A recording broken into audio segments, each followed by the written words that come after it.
जय श्री कृष्ण मित्रों, आशा है आप सभी सकुशल होंगे। मित्रों, आज के एपिसोड में आपको श्री कृष्ण और गोवर्धन पर्वत कथा का अद्भुत रहस्य सुनने को मिलेगा। मित्रों, ये बात उस समय की है जब अगस्त्य मुनि ने समुद्र पी लिया था। आइए सुनते हैं एक प्रेरणादायक कथा। मित्रों, कथा कुछ इस प्रकार है। जब भगवान श्री कृष्ण के आह्वान पर अगस्त्य ऋषि एक घूंट में पी गए देवराज इंद्र द्वारा लाई गई बाढ़ का पानी। श्री कृष्ण और गोवर्धन कथा का अद्भुत रहस्य। प्रकृति के नियमों से ऊपर अगर कोई है तो वह है भगवान की लीला।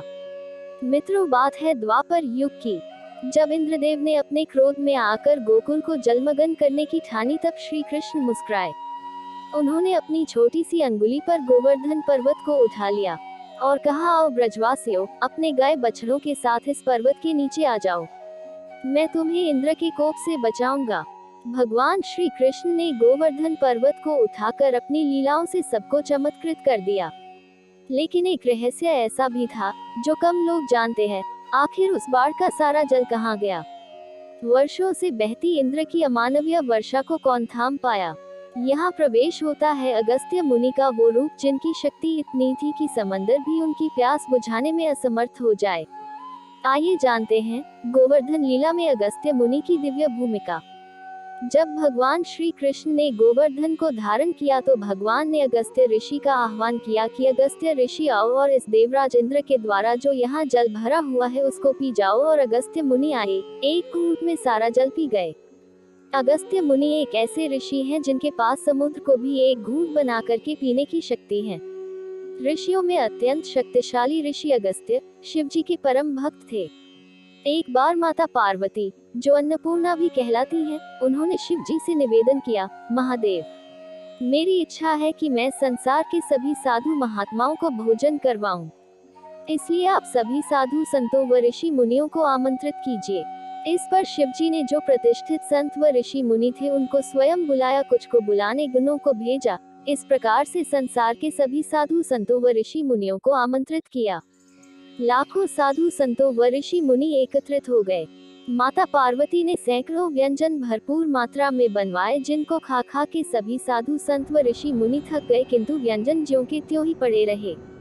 माता पार्वती ने शिवजी को ताना मारा, प्रभु, ये आप कैसे कैसे महात्मा लेकर आए, जरा जरा सा खाते हैं, वो देखो मेरा सारा अन्न बचा पड़ा है।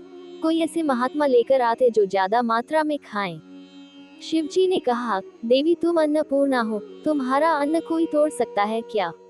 शिवजी सीधे अपने परम भक्त अगस्त्य ऋषि के पास गए और निमंत्रण दिया कि हमारा आतिथ्य स्वीकार करें। मेरी प्रिय भार्या ने ढेरों व्यंजन बनाए हैं, आपको भरपेट खाना है। अगस्त्य ऋषि ने आश्चर्य से कहा, प्रभु, ये आप कह रहे हो? महादेव बोले, हाँ, ये मैं कह रहा हूँ, आपको भरपेट खाना है। तो ठीक है, चलो। माता पार्वती ने और भी ज्यादा व्यंजन बनाए। माता पार्वती भी सोचने लगी, ये कैसा ब्राह्मण ले आए, सारे व्यंजन अकेले एक खा गए, कैसा महात्मा है। लेकिन माता पार्वती ने हार नहीं मानी, फिर से रसोई लगवाई, दोबारा बनवाया, दोबारा खाली कर दिया, तीसरी बार बनाया, तीसरी बार भी खाली कर दिया, पेट भरने में नहीं आ रहा। अब माता पार्वती को अपनी भूल का एहसास हुआ और शिवजी से एकांत में जाकर क्षमा मांगी, प्रभु, मेरी लाज बचाओ, अगर इस साधु का आज पेट नहीं भरा तो सारे संसार में मेरी जग हंसाई हो जाएगी कि वो कैसी अन्नपूर्णा जो एक साधु का पेट नहीं भर सकी। शिवजी ने कहा, बात मेरी सीमा से बाहर हो गई है, अब तो लाज नारायण बचा सकते हैं। देवी, आप नारायण को यही स्मरण करो, मैं उनके पास जाता हूँ। माता पार्वती तो कैलाश पर ही बैठकर स्मरण करने लगी और शिवजी चले गए नारायण के पास और बोले, चलिए, आपका न्योता है। भगवान ने कहा, अवश्य, मैं सब जानता हूँ क्या हो रहा है, इसलिए मुझे जाना ही पड़ेगा।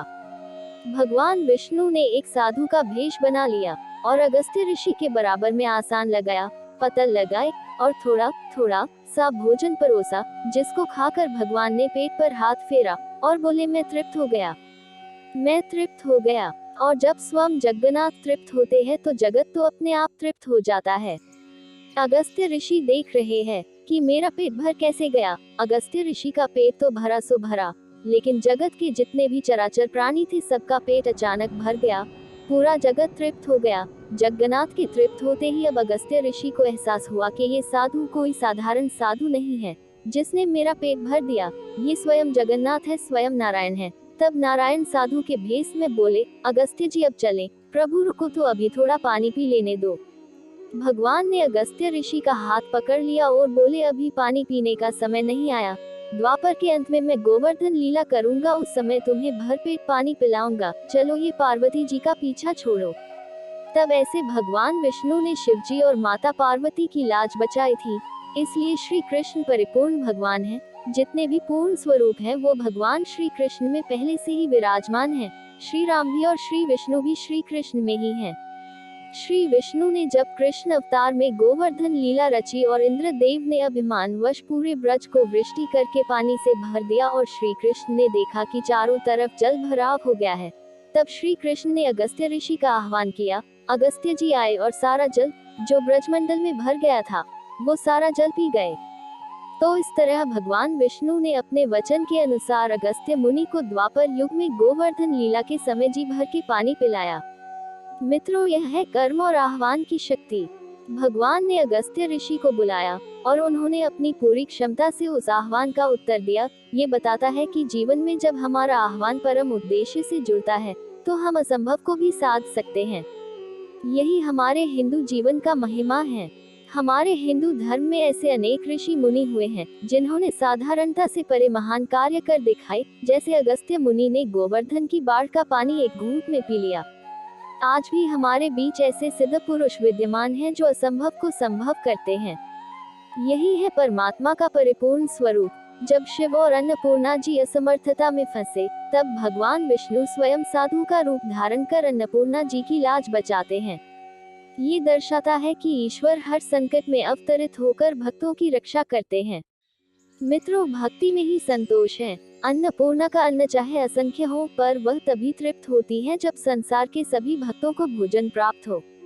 इससे हमें सीखना चाहिए कि सच्ची भक्ति और सेवा की भावना में ही पूर्णता निहित है और धैर्य और भक्ति के साथ कठिन परिस्थितियों में भी यदि हम कार्य करते रहे तो हमारे अंदर छिपी अपार ऊर्जा और मार्गदर्शन प्रकट हो सकता है।